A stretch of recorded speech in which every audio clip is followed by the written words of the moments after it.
Hello, this is my portfolio for the extended research project titled 3 Ways to Disappear.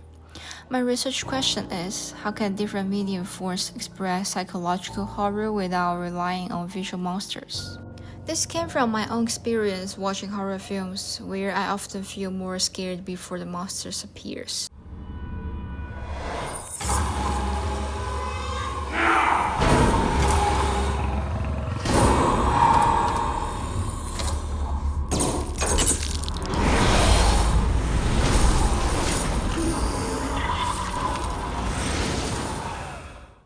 I'm gonna keep running.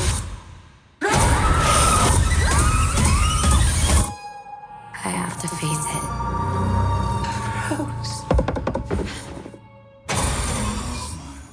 Once it's revealed, the fear usually drops. I wanted to explore how horror can stay psychological and uncanny without showing a concrete creature. This project consists of 3 short films. Project 1: Group Chat. This piece explores mimicry and identity displacement through a fake chat interface. Inspired by interface horror and a text-based chase game, I wanted to see how language alone can create a sense of unease. The idea of the texture uncanny valley led me to compare how English and Chinese texts trigger fear differently. Chinese characters like the Sijia script have visual properties that evoke uncanniness, while old English scripts like Fu Fork do not. This project used frame-by-frame animation to create a subtle escalating tension as the chat partner begins to imitate and overwrite the user's identity.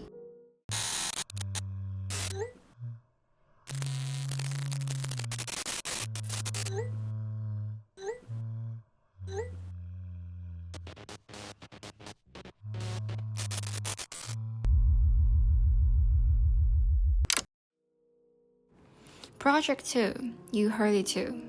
Originally a black screen piece, this film focuses on sound to deliver horror, using layered sound design and stereo channel manipulation. I wanted to see how much fear can be evoked without visuals. During panel review, I noticed that when sounds only came from one speaker, viewers would turn their heads, confirm that directional sound can suggest unseen presence. Later, I added minimal visuals to help the narrative, such as the people scene with the erotic eye movement and the moment with the door handle turns. These additions balance ambiguity with structure.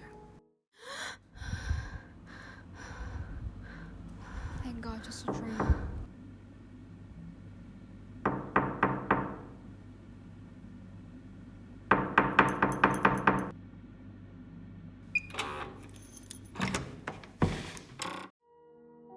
Project 3: Who Am I?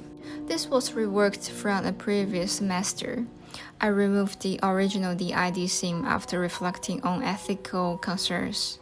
I realized I didn't have enough access to real patient's voice and didn't want to misrepresent the experience.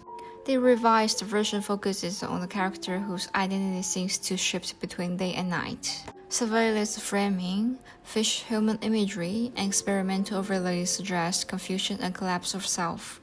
I added a fish in final shot when the character frantically wiping the mirror, trying to see her true reflection until her face disappears.